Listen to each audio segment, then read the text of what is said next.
If, like me, this time of the year, you have to reset some of those habits that you had planned to master this year, then let's talk about the 5 ways that we can get back on track together. Grab your cup of tea and let's dive into it. It's April as I am recording this episode, and it feels like personally and professionally, every conversation this time of the year starts with, oh my gosh, I can't believe it's April. And often it is that click into the next quarter that really makes us assess how we are going for the year. Are we doing everything that we said we would? And we normally do that professionally. We assess how we're going in relation to our goals. But a lot of the time at this time of the year, it can be all of those habits that we really wanted to adopt or accelerate in our personal life that can perhaps fall to the side as we focus on other things. My husband and I recently moved, and it really surprised me how much the move unsettled a lot of the habits that I had ingrained into my life. I'm a pretty habits and routine obsessed person, and it takes a lot for me to break some of those commitments that I have made in my daily routine. And it really reminded me that a change in your circumstances, however that manifests, no matter how large or small it is, can really shake that consistency that you normally bring to your everyday life. I, for example, found that there were some habits that have been completely unshakable. They're just the things that are completely embedded in everything that I do. For example, reading is something that I have not dropped off on at all. The other things I found that I have been doing so consistently for months, even years, have started to drop off. And I really wanted to take this opportunity to reset this time of the year and share some of my thinking in the hopes that if you've maybe perhaps also dropped off on some of the habits that you had hoped to have for this year, then this will be your chance to reset some of your mindset and try and get back on track with those things. So let's dive into my first tip. The first way that I plan to get back on track is to adopt my 12-week year mindset. Now, if you follow this channel, you know that this is one of my favorite concepts, and it comes from the book The 12-Week Year by Brian P. Moran and Michael Lennington, where they really challenge you to redefine your sense of time. 12 weeks isn't a quarter in a year. It is meant to be a complete year. So it's just really shifting that concept that you have of time to think about your year in this way.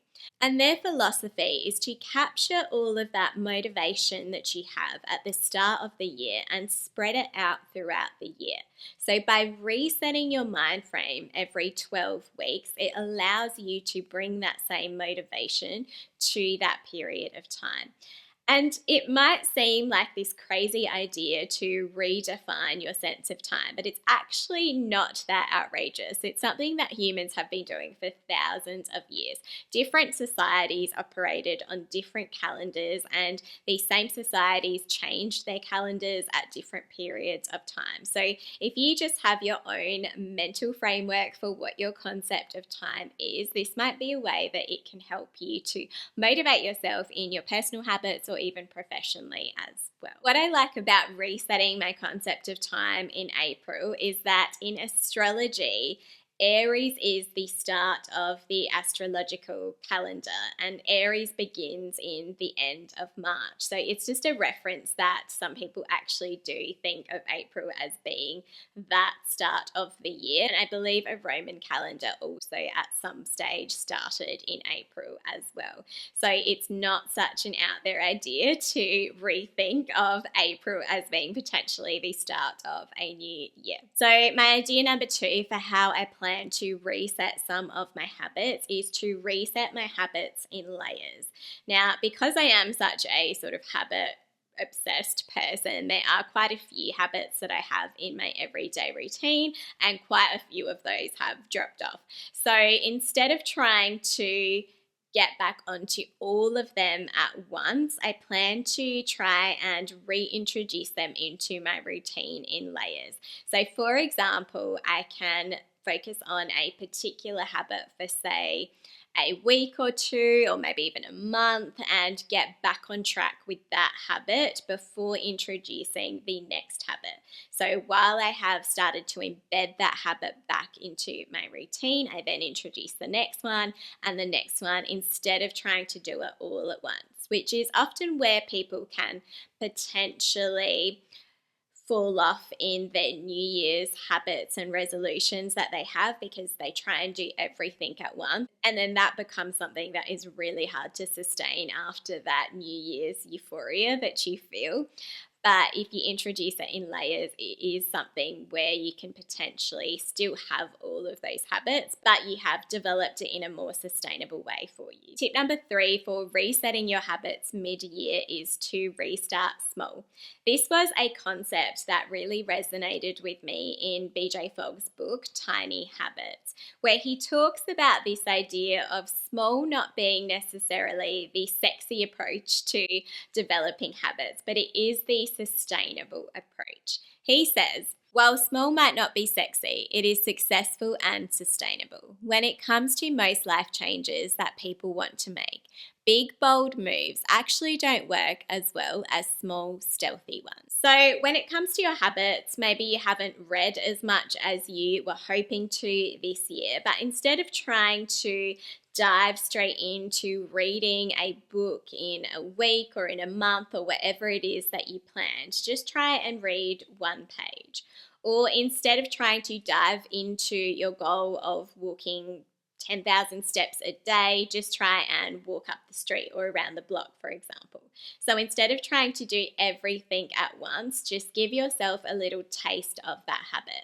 And the idea behind tiny habits as well is that it leaves your motivation wanting more. You find yourself wanting to do more and more than just that little goal that you have set for yourself. So you're craving that opportunity to extend your time in that habit. Tip number 4 for resetting your habits mid-year is to anchor your habits.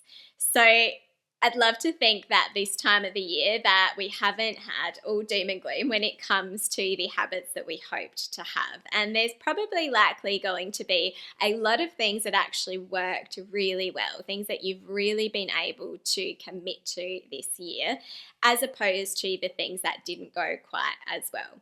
And so what I plan to do at least is to try and anchor some of those things together. So if you've already embedded something into your routine, then it's probably already starting to become more of an automatic behavior for you. So maybe you have committed to waking up at 5 a.m. and you're finding that quite easy to do. You're finding your gym schedule really easy to commit to. You're really making that a part of your routine.